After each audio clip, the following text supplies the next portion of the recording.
ನೇಪಾಳ ಬಿಹಾರದಲ್ಲಿ ಪ್ರಬಲ ಭೂಕಂಪನ ಸಂಭವಿಸಿದೆ. ರಿಕ್ಟರ್ ಮಾಪಕದಲ್ಲಿ 5.5 ತೀವ್ರತೆ ದಾಖಲಾಗಿದೆ. ಭೂಕಂಪನದಿಂದ ಮನೆಯಿಂದ ಹೊರಗೆ ಬಂದ್ಬಿಟ್ಟಿದ್ದಾರೆ ಜನ.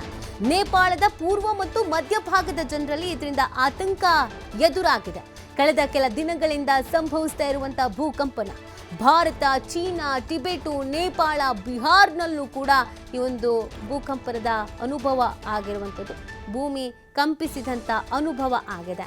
ಪಾಕಿಸ್ತಾನದಲ್ಲೂ ಕೂಡ ಬೆಳಗ್ಗೆ ಇದೇ ರೀತಿಯಾದಂಥ ಅನುಭವ ಆಗಿದೆ.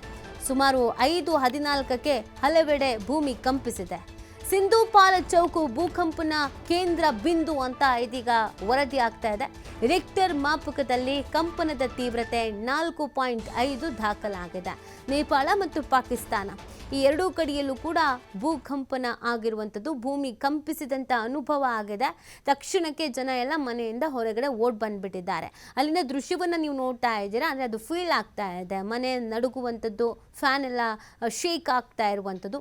ನೇಪಾಳ ಮತ್ತು ಬಿಹಾರದಲ್ಲೂ ಕೂಡ ಪ್ರಬಲ ಭೂಕಂಪನ ಆಗಿದೆ.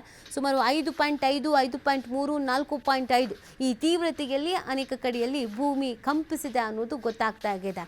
ಇನ್ನು ಇದರ ಕೇಂದ್ರ ಬಿಂದು ಸಿಂಧೂಪಾಲ ಚೌಕ, ಇದು ಭೂಕಂಪನದ ಕೇಂದ್ರ ಬಿಂದು ಅನ್ನೋದ್ರ ಬಗ್ಗೆ ಮಾಹಿತಿ ಸಿಗ್ತಾ ಇದೆ. ಸೊ ರಿಕ್ಟರ್ ಮಾಪಕದಲ್ಲಿ ಇದೀಗ ಕಂಪನದ ತೀವ್ರತೆ 4.5 ದಾಖಲಾಗಿದೆ ಅನ್ನೋದ್ರ ಬಗ್ಗೆ ಮಾಹಿತಿ ಸಿಗ್ತಾ ಇದೆ.